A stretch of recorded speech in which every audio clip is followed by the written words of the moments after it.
Hi everybody, today we will talk about how to fix or how to solve the problem of Quizlet app.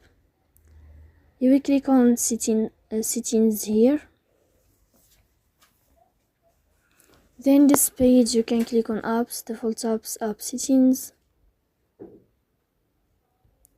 On above you can search about Quizlet and you will enter. Then you can click on first stop and you can click OK.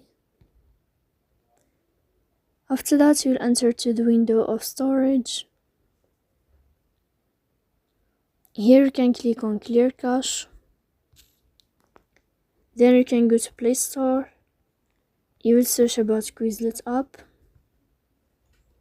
If you find the update, then you can update your app. So please don't forget to support us by like and subscribe. See you next time.